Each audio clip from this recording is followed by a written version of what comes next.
Welcome students. Today's lecture is on arc length. Not only do we want to know how far something has traveled horizontally, but we also might want to know the distance that it has to travel. So if this was a ball or a missile or some sort of satellite, something that is launched into the air, we need to know the distance of the actual path and not just the horizontal distance relative to us, sitting on Earth, if you will. We can imagine that if we were to break this up into partitions, and let's say we got the slope of each of these partitions, and then just add up each of those distances, I could get pretty close to the arc length. If I break this up into more partitions, I would get even closer, and of course this just follows from what we have been doing. I want to say that the arc length is going to be an infinite number of partitions, and me adding those up, those partitions are going to be of width 0 or approaching 0, which would then mean that I just have the integral. So looking at the proof of this, note that this is the distance of this. You're just basically doing the Pythagorean theorem, square root of each one squared, because this is the hypotenuse. That distance is just the hypotenuse of each of those. And this is just a little algebraic manipulation so that I can get this here to look like slope, because slope is the derivative, and it would just be that derivative quantity squared. And here's our definition, and it follows from breaking up these partitions into an infinite number of partitions of width 0. So let's look at a question. So I have a curve, and this curve is f of x equals x to the 3/2 on this interval. I want to know that arc length. Alright, so let's write down that equation. L equals BA square root of 1 plus f prime of x, quantity squared dx. I'll need to know the derivative here, so f prime of x equals 3/2. X to the 3/2 minus 1 would be 1/2. There's my derivative. I want this from 0 to 4 of 1 plus 3/2 x to the 1/2 quantity squared dx. Just doing my manipulation here. This would be 1 plus 9/4 x dx. I'll use substitution. Let u equal 1 plus 9 over 4x. That means that du is 9/4 x, and 4 over 9 du equals, dx. That's what I said. Write it down. Dx. This is what I'll substitute in for dx, and I'll substitute in u for this 1 plus 9 over 4. I also need to adjust my limits of integration. So if x is 4, then u is, plug in a 4 here. 4's cancel, be a 10 on top. If x is 0, then that would be a 1. Square root of u, and then times 4/9 du. Just doing that straight integration, I'll have 4/9. 4/9 times 2/3 u to the 3/2. Then I'll evaluate this from 10 to 1, and doing that arithmetic, I'll end up with 8 over 27, 10 to the 3/2 minus 1. And if you want that approximate answer, there's my exact answer. The approximate answer would be about 9.1, whatever it might be, whether that be miles or feet, or just whatever. Notice when I go to do these, I have this square root every time with my integrals, and so they can be quite messy. Hopefully they've got it kind of rigged so that the problem will integrate nicely. For this one I'm supposed to do arc length again from 0 to natural log 2. I'm always going to look because hopefully they've got it so that I can actually integrate it. If not, I'd have to use a numerical integration with my calculator. So this is going to be 1 plus, I need that derivative. That derivative would then be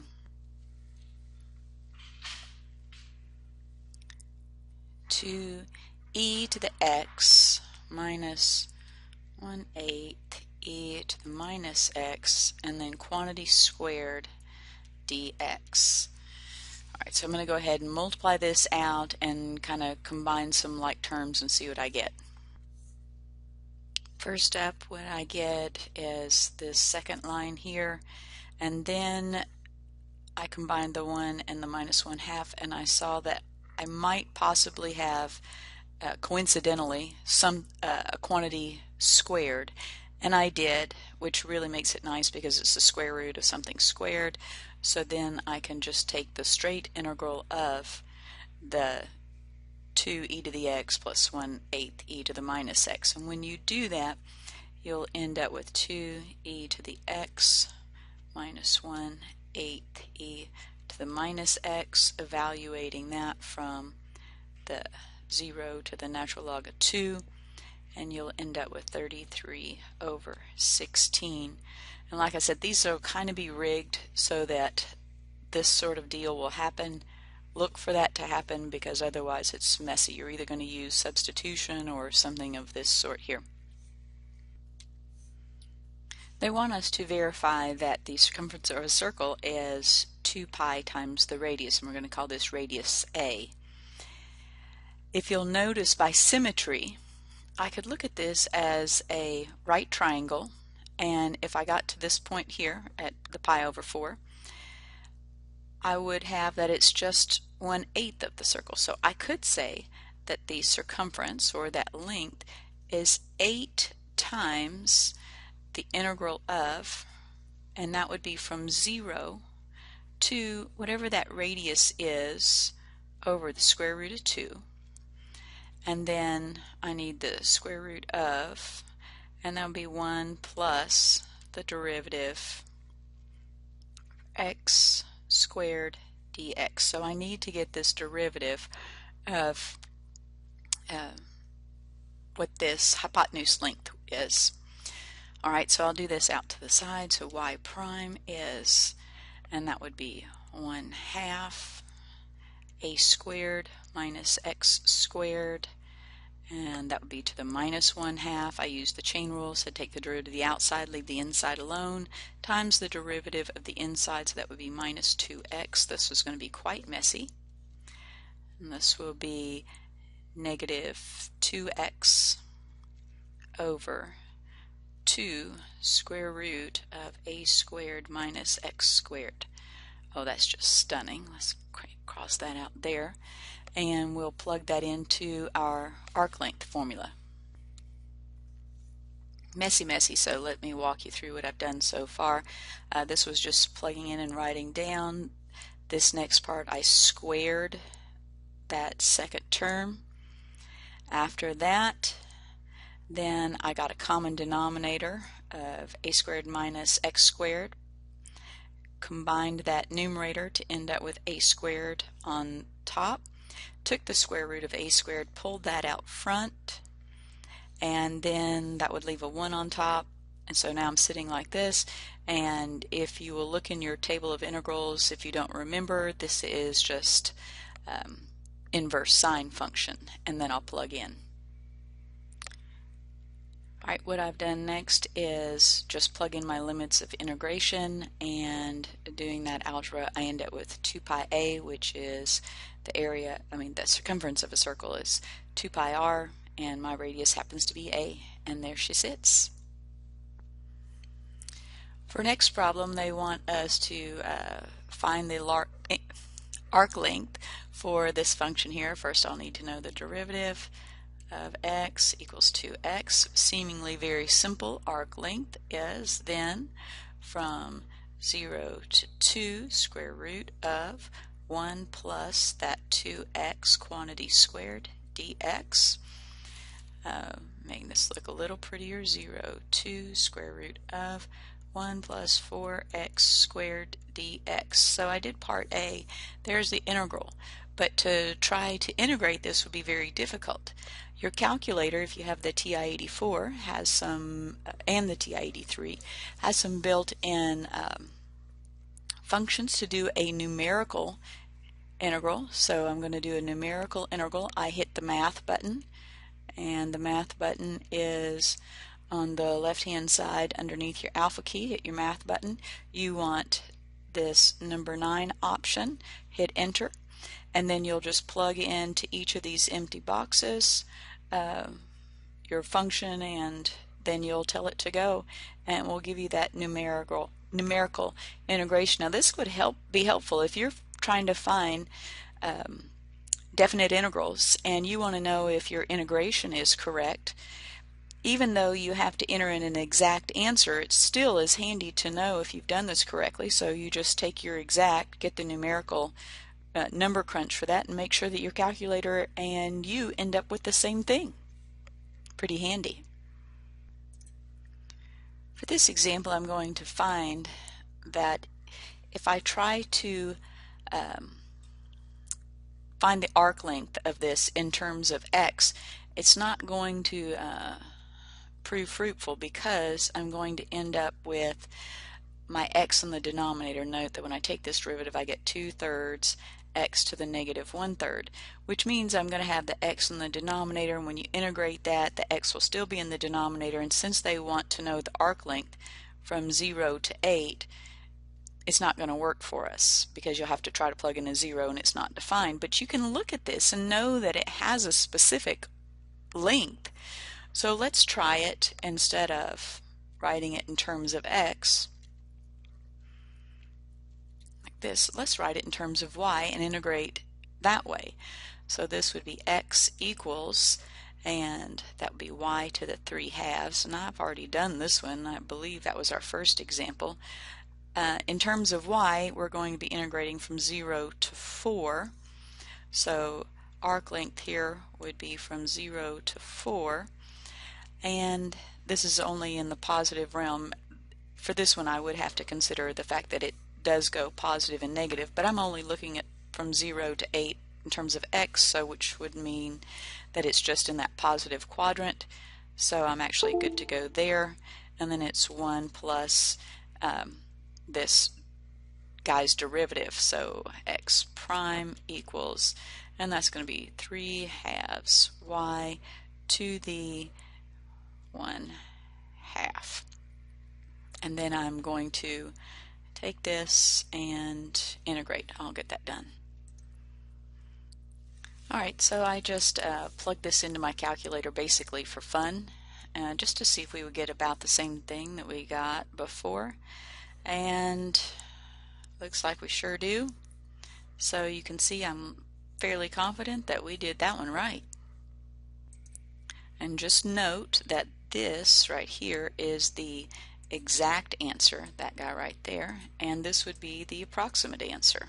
So the calculator is only going to give us the approximate and won't give us the exact unless the answer turns out to be something that is exact and not rounded. Alright, this one is a good deal messy. I took the derivative of f and did some little manipulation and found that if x is 1, if you plug in a 1 here, you'll get a 0 in the denominator, and you will find if 0 is in the denominator, that means f prime of x is undefined. This one is going to be easier if I solve it in terms of I get this thing in terms of exponentials, so I'm going to do that. Alright, using an exponential technique where I just take and raise everything to the power and have the e be the base, and that was what I did. The natural log will go away, so I do this sort of thing right here. I'll just say e to the and e to this, and what I end up with is e to the y, and then the e and the natural log are opposite functions, so they drop and leaving me just with this x squared minus 1 on that side. I end up with x, and this is pretty, and it's actually pretty easy to integrate. So I'm going to use this with my arc length. I've got to get my limits of integration, and I'm going to be integrating this in terms of y. So you'll notice, so this is what they've got here. I've got to get from the point 1 and -2, I've got to get those y values. So at 1 it is 0, and at square root of 2 it's the natural log of square root of 2 plus 1. So I'm going to write all of this down. Let's look at what I have so far. I took the derivative of x. I wrote in for my arc length formula. I multiplied this by itself, got this. I got a common denominator, which would be 4 over 4. Pulled that 1/4 because it pulled this 4 out. There's my 1/2 from that. 4 minus 2 would give me a positive 2 here. This happens to be a perfect square, and I'm going to continue from there.